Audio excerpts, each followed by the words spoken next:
ke hati saya begitu tersentuh. Saya menangis di tepi jalan sambil minum teh susu tersebut.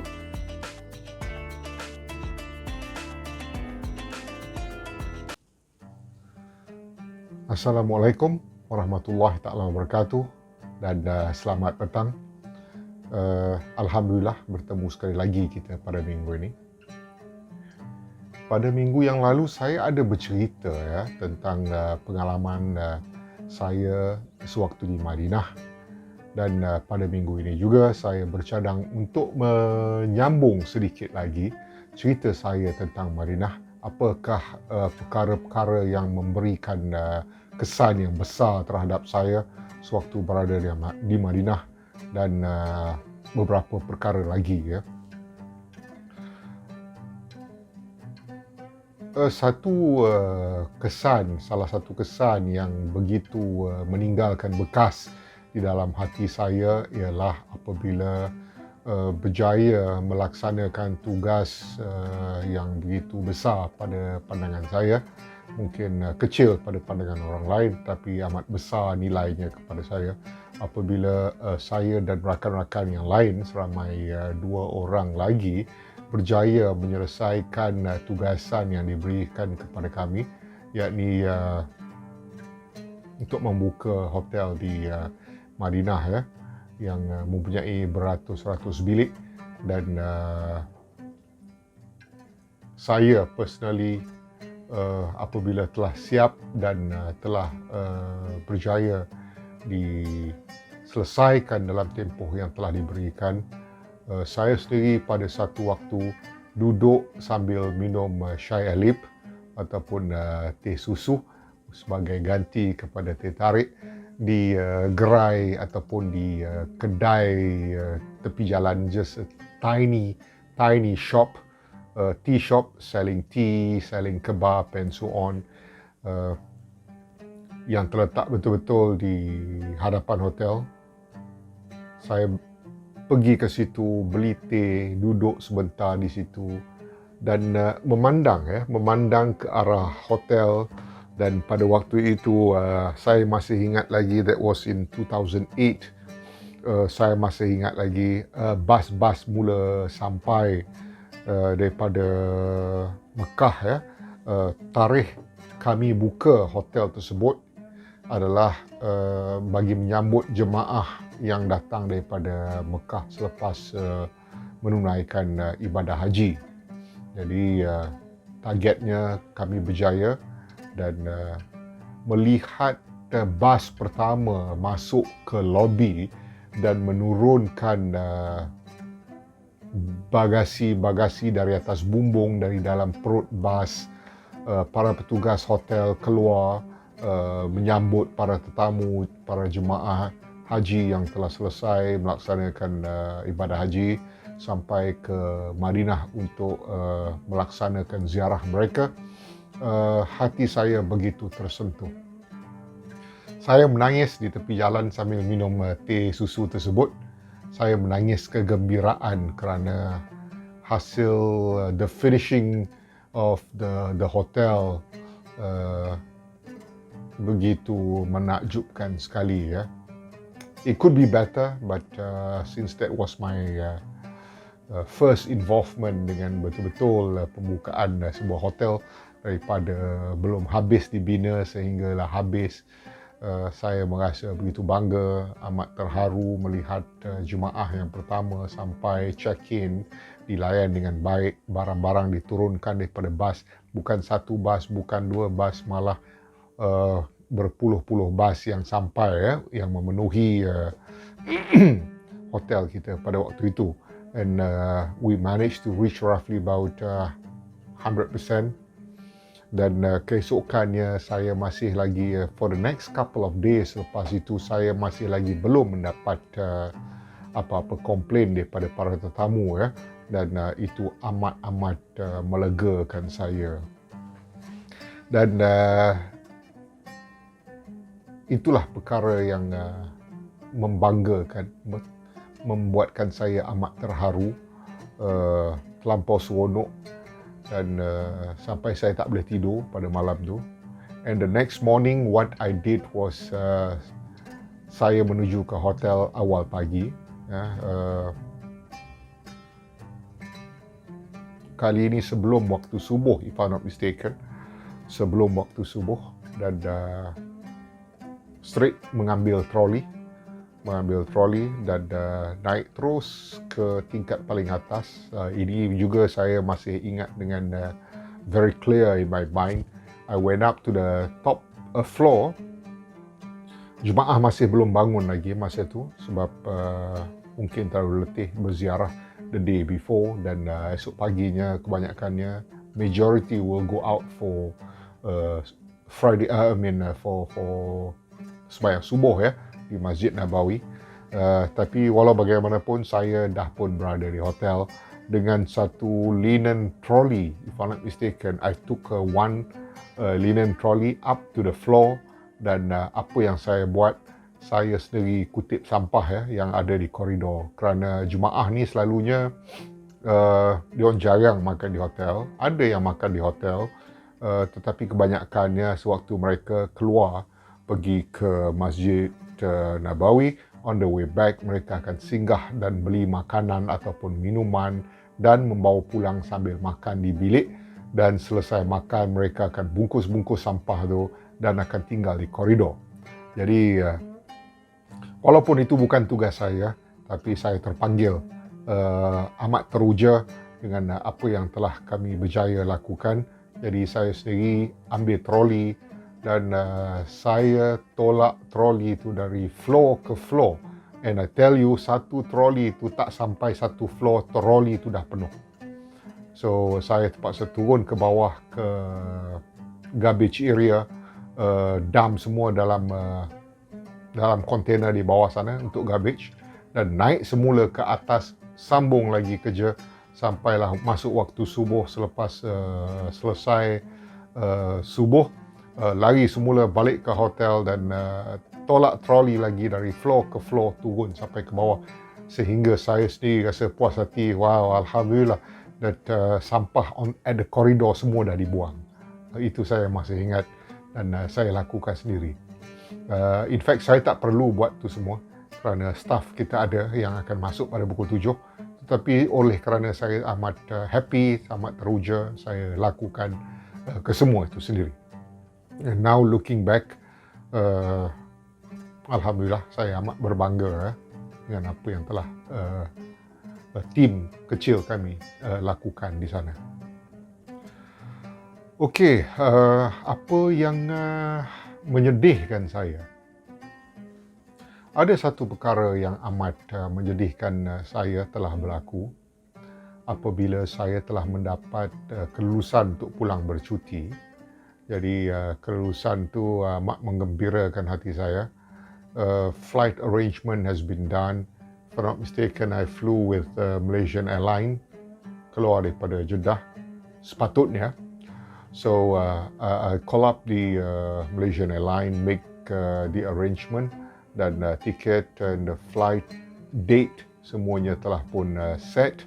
And then dengan happynya saya memberitahu keluarga di Kuala Lumpur bahawa saya akan pulang ke Malaysia, dan anak-anak yang akan ke sekolah pada waktu itu, abang waktu itu di sekolah rendah, at a lower primary school, mungkin dalam darjah 1, 2, 3 lebih kurang macam tu, dan Yuya masa tu masih di tadika, dan dia orang semua tak nak pergi ke sekolah, tak nak pergi sekolah, tak nak pergi tadika, semata-mata kerana tak sabar nak menyambut kepulangan saya dan mengajak isteri saya menunggu saya di airport. Semua tak sabar. All three of them were very excited. Dan of course saya sendiri sangat-sangat excited nak balik ke Malaysia, nak jumpa keluarga. Dan waktu itu anak-anak masih kecil lagi. Marina was still a baby at that time. And I was overly excited. And I took, I think the company car send me to Jeddah, to airport. Dan barang-barang saya selalunya tak banyak, ada 2 bag saja. masuk ke dalam boot kereta, dibawa ke Jeddah. Saya pun turun daripada kereta dan sorong barang-barang saya dengan troli masuk ke dalam. Kemudian saya nak scan barang-barang saya. Apabila saya dapat satu panggilan, ya, saya dapat satu panggilan dan saya tengok nombor tu, why this number? Ya, kenapa nombor ini yang telefon saya pada waktu itu? Itu adalah merupakan nombor salah seorang daripada pemilik hotel, ya, yang selalu sering berhubung dengan kami. So salah seorang daripada pemilik hotel itu telah menelefon saya, memberitahu bahawa mereka ada sedikit masalah dan yang harus diselesaikan segera. Dan saya pula bagi tahu, kata, okay, you let me know, I will tell you what needs to be done. My flight in about 3 hours time. We can still talk while I do my stuff dekat airport sana. Dia kata, oh Mr. Shahrir, we need you to come back to Madinah. I said, I can't. My flight is in about 3 hours time. So, and I'm not going to go back to Madinah. Tapi Mr. Muhammad nama dia. Everybody is Muhammad. But anyway, ini Muhammad, ya. So Muhammad kata, Shahrir, we need you to come back to Madinah. We have a big challenge here and we need you to come back and help us with this. And I promise you, after this, once everything is over, I'll give you extra holiday for you to go back to your family. Waktu itu I tell you, waktu itu saya dah terbayangkan wajah keluarga saya. Saya dah terbayangkan wajah anak-anak saya yang overly excited, yang tak sabar, mesti tidur malam tu dengan keadaan yang sungguh happy nak jumpa ayah mereka pada keesokan harinya. Mungkin paginya tak sabar bangun dan mandi, makan siap-siap, pakai cantik-cantik dan dah ready untuk pergi ke airport. And there, on the other side of the world, I have to call them or I have to send a message saying, I'm so sorry, I'm already at the airport, but ada kerja yang terpaksa diselesaikan pada saat-saat akhir ni. So, perasaan pada tu sangat-sangat kecewa, sangat-sangat sedih. Hati saya menangis. Mungkin tak nampak di mata, but I was so sad thinking that all my 3 children will be waiting for me at the arrival hall at the KLIA. Mungkin menunggu saya dengan baju baru mereka, dengan muka yang happy dan and so on, ya. Tetapi at the same time saya juga fikir tentang kerja yang harus diselesaikan dan jemaah yang akan sampai apabila kita mula buka hotel tu nanti, dan apa yang akan berlaku jika kesalahan yang cuba saya buat itu tidak dapat untuk ditangani, ya, jika tak ditangani pada waktu itu. So I went back. Muhammad told me, Mr. Shahrir, the driver is waiting for you outside of the airport at the same place where he dropped you. So kindly take your luggage, come back outside, and the driver will be waiting for you to drive you back to Madinah tonight. I'm so sorry. The ticket is considered as gone. I'll get you another ticket. So malam tu juga, dengan perasaan yang amat sedih dan perasaan yang bercampur baur, saya balik ke Madinah pada malam itu. Luar kereta keadaan gelap, the desert pun dah tak nampak desert dah, semuanya warna hitam, dan hati saya memang menangis waktu pulang ke Madinah. So that was the saddest part apabila saya berada di sana, ya.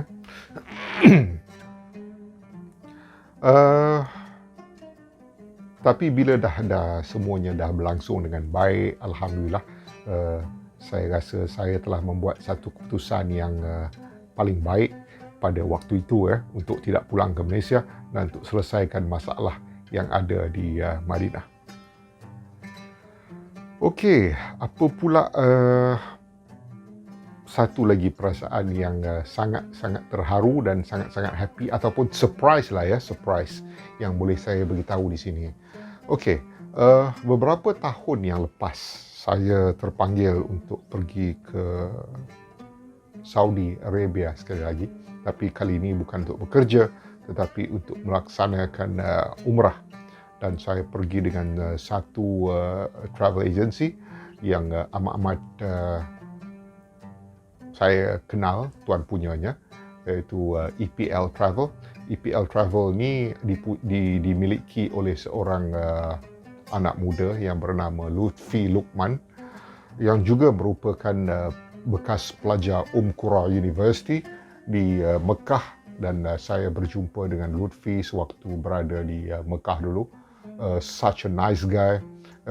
Saya kenal isterinya Najwa, dan saya kenal anak sulungnya yang lahir di Mekah dulu, dan kini dah pun berusia mungkin 14, 15 ataupun 16 tahun gini.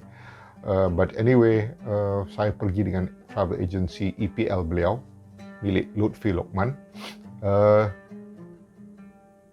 Sewaktu saya di Madinah, saya telah ditelefon oleh seseorang oleh seorang rakyat Malaysia yang dah lama menetap di Saudi, membuat kerja-kerja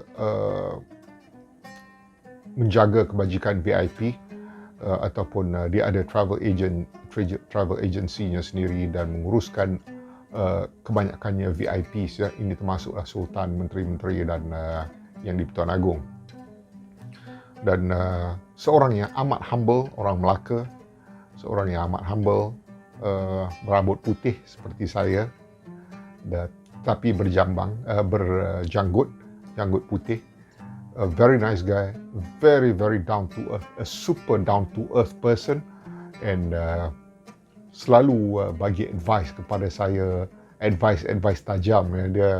Dia seorang yang bukan advice very tone yang lembut, yang supaya kita boleh faham maksud dia. No, he goes very straightforward. His advice selalunya kepada yang tak biasa mungkin sedikit keras, tetapi when you sit back and you think about it, oh my god, advice dia sangat bagus ya. So dia telefon saya, dia kata, Syahril, engkau nak pergi Raudah ke tak? Saya kata, saya nak pak. Dia ada nama dia, saya panggil Pak something ya. So memang saya nak pergi, tapi tak berkesempatan sebab terlampau sesak. Dia kata, kalau engkau nak pergi, just let me know. Of course, saya nak pergi, saya kata. Okay, I'll call you back. So right after, setengah jam lebih kurang macam tu, selepas saya balik pada waktu Zohor, selepas waktu Zohor, roughly about another 1 hour to go for Asar, dia telefon saya. Dia kata, Rel, engkau dekat mana ni? Saya baru nak keluar daripada Masjid Nabawi melalui pintu ni, tetapi saya tengah tunggu call daripada from you. So dia beritahu saya, okay, you tunggu di pintu sekian-sekian. Dalam masa beberapa minit lagi, petugas masjid akan datang cari you. Macam mana dia nak cari saya? Dia kata, you don't worry. You just stand close enough to the entrance of this entrance. They will announce your name. They will call out loud and look for you. Jadi saya pun tunggu di pintu yang telah diberitahu. And true enough, dalam masa 2-3 minit ada seseorang yang kita tahu dia petugas Masjid Nabawi dengan vest dia. Of course dia pakai jubah yang panjang, kemudian di atasnya dia pakai vest. So dengan dia keluar berjambang Dan dia keluar, dia panggil nama Muhammad Syahrir. Muhammad Syahrir. Dia panggil 2-3 kali. Saya ada kat situ, saya terkejut, saya berlari ke dia. Saya kata, it's me, Muhammad Syahrir. Kemudian selepas bersoal jawab 2-3 soalan dengan petugas berkenaan, dia memegang tangan saya dan membawa saya masuk. So apabila saya masuk, saya pusing dulu satu round daripada belakang. Pusing satu round daripada belakang sampai ke tepi. So sekarang Raudah berada di sebelah kiri saya. Sekarang polis tu tadi, bukan polis, petugas Masjidil Haram ni tadi berada di depan saya dan memegang tangan saya. Saya ikut di belakang dia. Dan di kiri saya Raudah. Kemudian kami pusing ke kiri. Apabila kami pusing ke kiri, beliau berhenti dan bercakap dengan polis yang ada di situ, di entrance untuk masuk ke Raudah. Dia bercerita dengan polis tu. Dia cerita dengan polis dalam masa 10-20 saat macam tu. Kemudian polis pandang saya dan polis menggamit saya. Saya pada waktu itu saya ingat dia gamit orang di belakang saya. Tapi sebenarnya dia tunjuk pada saya. Dia panggil. Jadi saya pergi ke dia. Dia pegang belakang saya ni. Dia pegang sebegini. Dan dia tarik saya masuk ke dalam Raudah. Dan berhampiran dengan mimbar. Ada satu mimbar dekat situ. Dan diminta orang yang ada di situ supaya mengosongkan tempat. Untuk mengosongkan tempat di tepi mimbar tu. Kosongkan tempat tu. Okay, lebih kurang macam dia cakap Melayu lah. Kosongkan. Dan dia tepuk belakang saya. Dia tunjuk saya, sit here. Saya terkejut. Orang yang penuh, yang satu saf. Apabila duduk macam tu dah jadi 2-3 orang di dalam satu saf yang betul-betul rapat. Sekarang dah betul-betul kosong di keliling saya. Betul-betul kosong di keliling saya. Saya tengok di sebelah kanan, ada mimbar. Saya tengok di sebelah kiri, di tepi sana, ialah makam Rasulullah. Saya menggigil. Saya panik. Saya calm down. Orang mula tengok saya. 5-6 orang yang ada di depan saya, semua pandang pada saya.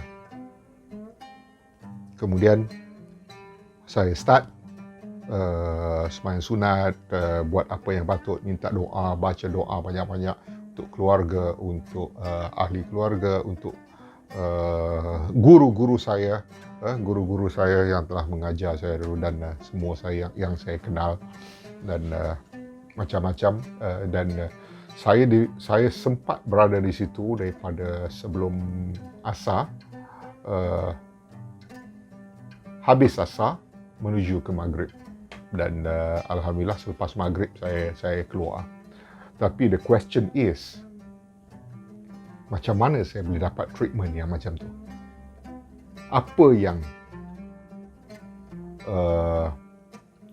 bapa ni tadi, this person who called me and asked me, Syaril, Ril, engkau nak pergi Raudah tak?